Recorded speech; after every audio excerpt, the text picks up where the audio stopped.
Govindan master ഒരു വെടി പൊട്ടിച്ചിട്ടുണ്ട്. അങ്ങനെ എപ്പോഴൊക്കെ വെടി പൊട്ടിക്കുമല്ലോ, രണ്ടർത്ഥമുണ്ട് വെടി എന്നുള്ളതിന്. ശരിക്കുള്ള വെടി പിന്നെ വെടി പറയാന്ന് പറഞ്ഞാൽ ചുമ്മാ ഇങ്ങനെ ഇത് പറഞ്ഞുകൊണ്ടിരിക്കുക, വിടുവായുത്തം പറയാം.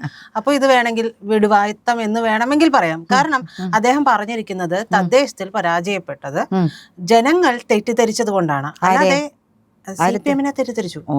തെറ്റിദ്ധരിക്കല്ല, കറക്റ്റായിട്ട് ധരിച്ചു. അല്ല, തെറ്റിദ്ധരിച്ചു.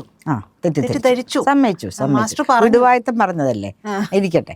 അപ്പോൾ അദ്ദേഹം പറയുകയാണ് ശബരിമല അടക്കമുള്ള വിഷയങ്ങളിൽ തെറ്റിദ്ധരിപ്പിക്കപ്പെട്ടു എന്നാണ് പറയുന്നത്. അപ്പോൾ തെറ്റിദ്ധരിപ്പിക്കപ്പെട്ടു.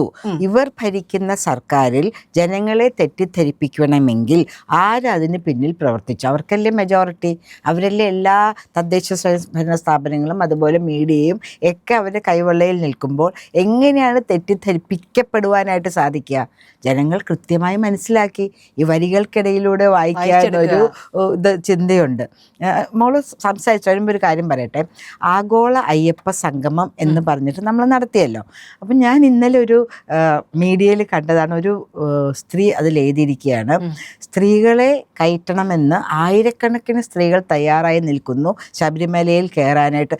ഇങ്ങനെ ഞൊടിച്ചാൽ 1000 അല്ല 10,000 സ്ത്രീകൾ ശബരിമലയിലേക്ക് ചാടിക്കയറുമെന്നൊക്കെ ഇവർ പറഞ്ഞിരുന്നു.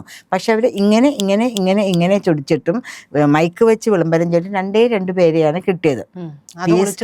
PSC ചോദ്യത്തിലൊക്കെ വന്നു അവരുടെ പേരെന്താണെന്നൊക്കെ കേട്ടോ. അപ്പോൾ അവർ അതിൽ ഞാൻ വായിച്ചത് കുടുംബത്തിൽ പിറന്ന, ഇനി അങ്ങനത്തെ ഒരു അർത്ഥമല്ല ഞാൻ പറയുന്നത്, എന്താണ്, ഏത് കുടുംബത്തിലും പിറന്ന ഭഗവാനെ വിശ്വസിക്കുന്ന, ആചാരങ്ങളെ വിശ്വസിക്കുന്ന, അത് ഏത് മതത്തിൽപ്പെട്ടവരാവട്ടെ അവരുടെ മതത്തിൻ്റെ ആചാരങ്ങളിലും അനുഷ്ഠാനങ്ങളിലും വിശ്വസിക്കുന്ന ഒരു സ്ത്രീയും ശബരിമലയിൽ കയറാനായിട്ട് തയ്യാറല്ല. അവർക്ക് സമയം വരും. ഞാൻ പോയിട്ടുണ്ട്, കുഞ്ഞായിരുന്നപ്പോഴും പോയിട്ടുണ്ട്, ഇപ്പോൾ പ്രായമായതിനു ശേഷം പോയിട്ടുണ്ട്. ഇതിനിടയ്ക്ക് തന്നെ കയറണം, ഞങ്ങൾ ഹിന്ദുക്കളുടെ മതവിശ്വാസത്തെ വ്രണപ്പെടുത്തിയേ ഇരിക്കുകയുള്ളൂ എന്ന് വിചാരിക്കുന്ന ഒരു CPM നയിക്കുന്ന സംഘം നമ്മളെ നേതൃത്വത്തിലിരിക്കുന്ന സമയത്ത് ആഗോള അയ്യപ്പ വിശ്വാസി സംഗമം എന്തുകൊണ്ട് പരാജയപ്പെട്ടു? 3 ലക്ഷം രൂപ, 1 ലക്ഷം രൂപ എന്നൊക്കെ പറഞ്ഞ് പ്ലാറ്റിനം കാർഡ്, സിൽവർ കാർഡ്, അവസാനം 3 കോടി രൂപ ഗവൺമെൻറ് ചിലവാക്കിയിട്ടാണ് ആ സംഗമത്തിൻ്റെ ചിലവുകൾ വഹിച്ചത്.